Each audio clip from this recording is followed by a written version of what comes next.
नमस्कार साथियों, आज हम आप लोग के लिए सामान्य ज्ञान से संबंधित महत्वपूर्ण प्रश्न लेकर आए हैं, जो कि किसी भी एग्जाम के लिए महत्वपूर्ण हो सकता है। तो साथियों, चलिए वीडियो को शुरू करते हैं। आप सभी लोग वीडियो के अंत तक बने रहिए। सवाल नंबर 1, जीएसटी का पूर्ण रूप क्या है? आपका ऑप्शन है ए सामान्य बिक्री कर, बी माल एवं सेवा कर, सी सरकारी स्रोत कर, डी सामान्य आपूर्ति कर।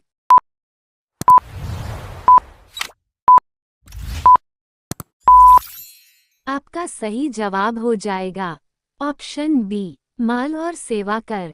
आइए विस्तार से समझें। वस्तु एवं सेवा कर यानी जीएसटी एक जटिल सरकारी बिक्री कर है, जो विशिष्ट श्रम और उत्पादों की कीमत पर लागू किया जाता है। सवाल नंबर 2, भारत में जीएसटी कब लागू हुआ? आपका ऑप्शन है ए 1 जनवरी 2015, बी 1 अप्रैल 2014, सी 1 जुलाई 2017, डी 30 सितंबर 2017।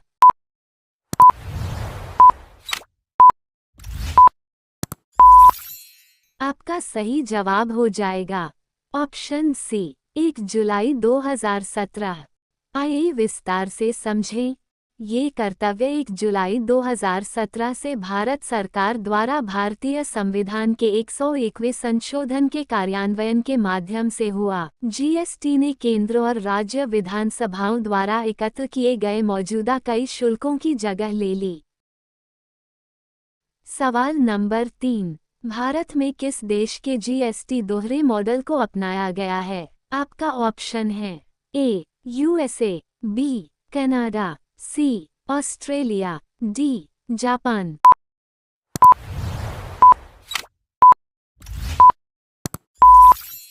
आपका सही जवाब हो जाएगा ऑप्शन बी कनाडा। आइए विस्तार से समझें। डबल जीएसटी मॉडल एक ऐसी अवधारणा को दर्शाता है जिसमें केंद्र और राज्य दोनों एक ही समय में श्रम और उत्पादों के स्टॉक पर कर मांगते हैं, जबकि संगठन स्वतंत्र रूप से चलाया जाता है। ये सिंगल नेशनल जीएसटी मॉडल से बिल्कुल अलग है, जहां कर केवल केंद्र द्वारा ही लगाया जाता है, जिसमें ऐसे राजस्व को क्षेत्रों एवं राज्यों को देना शामिल है। इसे ऑस्ट्रेलिया जैसे देशों में अपनाया जाता है। ये सिंगल स्टेट जीएसटी मॉडल से भी अलग है, जहां राज्यों को शुल्क मांगने और वसूलने के लिए चुनिंदा स्वतंत्रताएं हैं, जैसे कि यूएसए में। सवाल नंबर 4, भारतीय जीएसटी प्रणाली में कितनी संरचनाएं हैं? आपका ऑप्शन है ए 1, बी 5, सी 6, डी 4।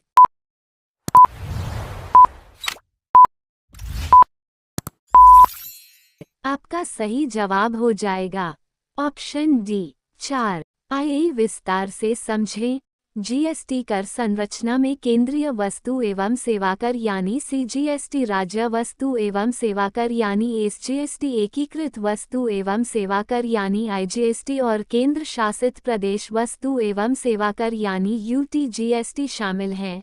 चार खंड स्तर 5% से 28% तक हैं, जिसमें सबसे कम बुनियादी वस्तुओं के लिए और सबसे अधिक विलासिता उत्पादों के लिए है।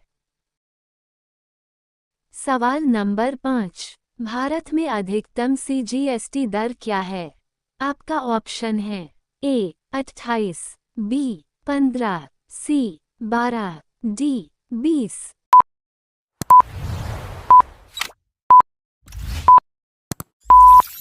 आपका सही जवाब हो जाएगा ऑप्शन डी 20। आइए विस्तार से समझें। भारत में अधिकतम सीजीएसटी दर 20% है। सवाल नंबर 6, वस्तुओं एवं सेवाओं के लिए जीएसटी दर स्लैब क्या है?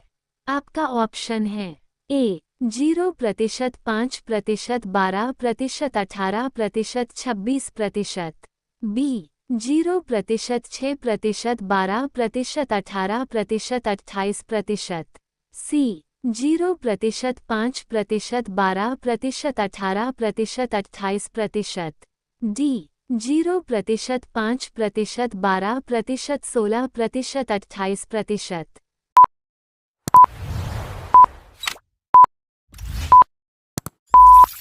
आपका सही जवाब हो जाएगा ऑप्शन सी 0%, 5%, 12%, 18%, 28%। आइए विस्तार से समझें। जीएसटी परिषद ने 1300 से अधिक वस्तुओं और 500 सेवाओं को जीएसटी के तहत 5%, 12%, 18% और 28% की 4 कर श्रेणियों के अंतर्गत रखा है। ये सोने पर कर के अलावा है, जिसे 3% पर रखा गया है, और कठोर कीमती और अर्ध मूल्यवान पत्थरों पर जीएसटी के तहत 0.25% की असाधारण दर रखी गई है। सवाल नंबर 7, सीजीएसटी और एसजीएसटी किस खरीद पर लगाया जाता है? आपका ऑप्शन है ए अंतर महाद्वीप, बी अंतर्राज्यीय, सी अंतर्राज्यीय, डी इनमें से कोई भी नहीं।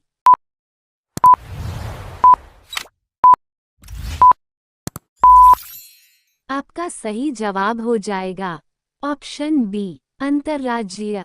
आइए विस्तार से समझें।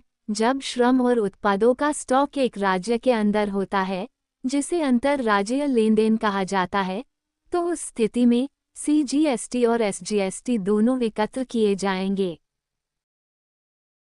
सवाल नंबर 8, किस खरीद पर आईजीएसटी देय है? आपका ऑप्शन है ए अंतर्राज्यीय, बी अंतर्राज्यीय, सी अंतर महाद्वीप, डी अंतर संघ शासित प्रदेश।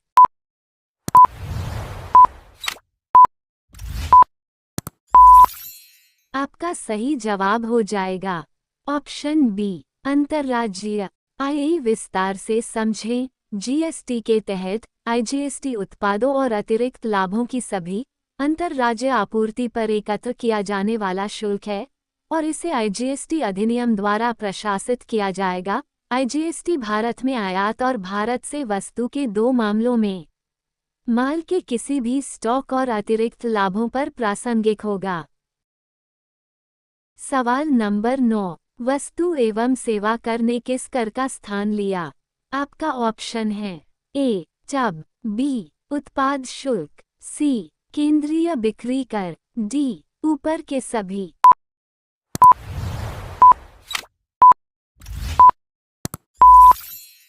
आपका सही जवाब हो जाएगा ऑप्शन डी उपरोक्त सभी। आइए विस्तार से समझें। जीएसटी एक उद्देश्य आधारित कर है, जो उस राज्य द्वारा प्राप्त किया जाता है जहां उत्पादों का उपभोग किया जाता है, लेकिन उस राज्य द्वारा नहीं जहां ऐसे उत्पाद बनाए जाते हैं। पहले के विपरीत, जब केंद्रीय उत्पाद शुल्क, सेवा कर और राज्य वैट आदि जैसे विभिन्न शुल्क थे। जीएसटी के तहत 3 भाग सीजीएसटी, एसजीएसटी और आईजीएसटी के साथ केवल एक कर है। सवाल नंबर 10, निम्नलिखित में से किस वस्तु पर वैट अभी भी लागू है? आपका ऑप्शन है ए तंबाकू, बी छोटे उत्पाद, सी शराब, डी कपड़े।